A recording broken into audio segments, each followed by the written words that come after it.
माता की जय, चंद्रशेखर आजाद जी की जय, अपने अपने माता पिता की जय, अपने गुरुजनों की जय। आज इस कार्यक्रम में इस संयुक्त बैठक में तो सबसे पहले हमारे मनोहर दुबे जी का आभार व्यक्त करूंगा कि उन्होंने जो पहल की है सबको एकत्र करने के लिए, उसके लिए बहुत साथियों, आज जो हमारे सभी संघों के प्रांताध्यक्ष यहाँ पर उपस्थित हुए, बहुत अच्छा उनका निर्णय, और जितने भी पदाधिकारी यहाँ पर आए हुए, मैं मानता हूँ कि वो सबसे जिम्मेदार मध्य प्रदेश के अध्यापक संवर्ग के पदाधिकारी हैं। उन सभी का हमें हृदय से आभार व्यक्त करता। साथियों, ये जो टीईटी परीक्षा वाला मामला है, ये अभी चाहती सरकार तो अभी 2 साल का समय है, सितंबर 2025 का निर्णय है। इनको कुछ मध्य प्रदेश में भनक लग रही थी, वो समूह ने मुख्यमंत्री जी का कार्यक्रम किया, लेकिन कहीं से सेवा अवधि की गणना वाला निराकरण नहीं हो पाया। अब उनको लगा कि अध्यापक हमसे तो फेल हो गया, जी अध्यापक कहीं कहीं इकट्ठे होने की कोशिश करेंगे। पहले हमने 12 तारीख का कार्यक्रम घोषित किया, उसके बाद संयुक्त मोर्चा बनने की प्लानिंग 1 महीने से स्टार्ट होने लगी कि प्रथम नियुक्ति दिनांक से सेवा अवधि की गणना के लिए संयुक्त मोर्चा अध्यापक संवर्ग बनाया। जब से ये संयुक्त होने की चर्चा शुरू हुई तो उधर भी प्लानिंग होने लगी कि इस कार्यक्रम को हम फेल कैसे करें, ये संयुक्त होकर के कहीं प्रथम नियुक्ति दिनांक से सेवा अवधि की गणना के लिए सरकार को बहुत ज्यादा दबाव न बना। उन्होंने दिमाग लगाया कि इसका तोड़ क्या है, तो काबू फाइल रखी अपनी टीईटी वाले उसको जारी कर दो, अपने आप सेवा अवधि की गणना न सब भूल जाएंगे, वो कहाँ लग जाएंगे टीईटी पे। तो इसलिए सारी चीजें प्लानिंग से हो रही। अभी जब से ये सरकार बनी है, 1 रुपया का भी आपका लाभ वाला निर्णय किसी ने कराया हो तो बताओ, सब नुकसान ही नुकसान। कहीं अटेंडेंस लगा दो, कहीं ये कर दो, कहीं वो कर दो, तो इनने तय कर लिया है इनका मृत्यु प्रमाण पत्र जारी करना। अब जब हम मार ही रहे तो हम जिंदा हैं, जो लोग उनकी त्रही करके मरेंगे।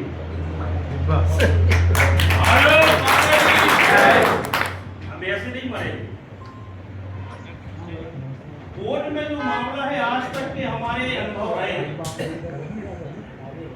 जब से शिक्षा कर्मी के रूप में भर्तियां हुई, समग्र शिक्षक के रूप में भर्तियां हुई, अध्यापक के रूप में हम पदों में रहे, पहले हम समान वेतन मान के लिए याचिका लगती रही, 8-8, 10-10 वकील लगते रहे, 10 मिनिस्टर जैसे वकील लगते रहे। उसके बाद 1 रुपया का भी फायदा होगा परीक्षा अवधि की वेतन वृद्धि के लिए जो लाभ मिला था उनका तक लाभ वापस हो गया। एक ग्रीन कार्ड का आपको कोर्ट के मामले से लाभ मिला हो तो बता दो। आपके 2006 वालों को वेतन विसंगति का लाभ मिला हो तो बता दो। आपने कोर्ट में आप शिक्षा विभाग के लिए गए, उसका लाभ मिला हो तो बता दो। आज तक निराकरण है हो तो, सिवाय जिसमें सरकार साथ में थी 2001-03 के मामले, उसके अलावा कोर्ट के माध्यम से इतनी पिटीशनें लगवाई हमेशा, एक का भी निराकरण अपने पक्ष में कभी हुआ हो तो बता। वो वर्तमान सरकार जो यही चाह रही कि कोर्ट तुम चले जाओ। जब कोर्ट हम चले जाएंगे, 3 पक्ष हैं अभी, एक पक्ष है शिक्षकों का पक्ष, एक पक्ष सरकार का पक्ष है और एक पक्ष सुप्रीम कोर्ट का पक्ष है। यदि हम जाते हैं कोर्ट तो सरकार और सुप्रीम कोर्ट एक हो जाएगी। वो सुप्रीम कोर्ट के निर्देश में जितने भी आदेश इनको निकालना है ये परीक्षा लेके छोड़े। और यदि सरकार चली जाएगी तो हम और सरकार एक हो जाएंगे। सही हो जाइए। तो सरकार कुछ नहीं कर पाएगी तो कुछ दिन की मोहलत जरूर अपन को दे देगी, क्योंकि सरकार अपने पक्ष में जाएगी। तो मैं तो 2 तारीख के बाद जब संयुक्त मोर्चा बन रहा था और इसकी सौगात थी कि 29 तारीख को संयुक्त मोर्चा, तो मैंने जल्दबाजी इसलिए नहीं की। पिटीशन हमारे यहाँ से भी लोग बहुत ज्यादा दबाव बना रहे थे, पिटीशन क्यों नहीं लगा रहे, सब संगों की लग रही है, ये होगा। मेरा ये था कि संयुक्त मोर्चा की बैठक हो जाए और एक से एक लोग, किसी संघ में सारे लोग पारंगत नहीं है और सब संघों में बहुत से लोग पारंगत हैं। तो मैं सोचता था कि संयुक्त मोर्चे की बैठक हो, उसमें संयुक्त रूप से एक पिटीशन तैयार हो पूरे मध्य प्रदेश से,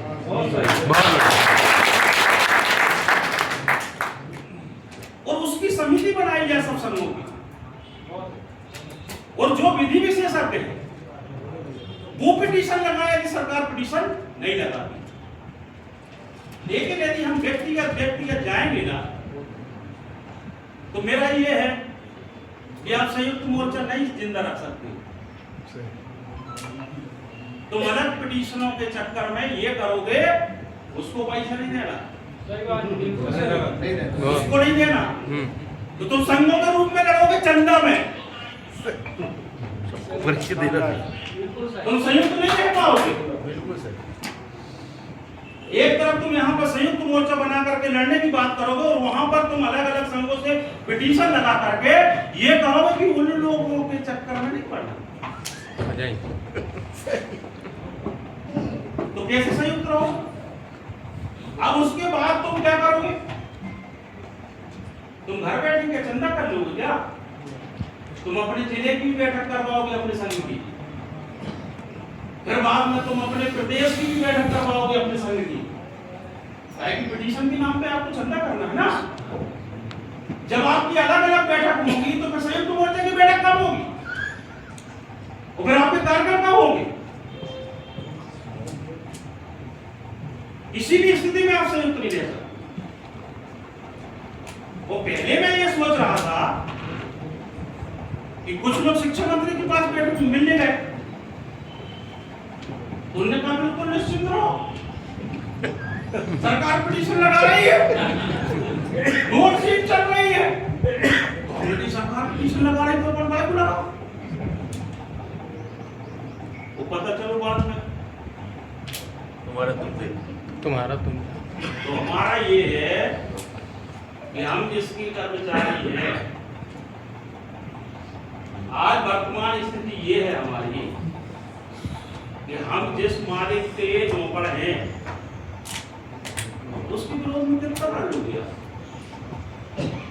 और यदि हमारे पक्ष में यदि मालिक लड़ेगा तो हमारा पक्ष ज्यादातर ताकत से रखेगा। कभी तलाक के मामले में भाई एक अनाथ पत्नी कितनी लड़ रही थी,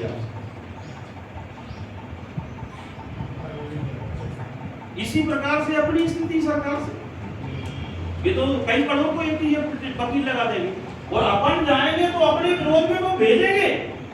सुप्रीम कोर्ट का पक्ष जो सरकार रखेगी,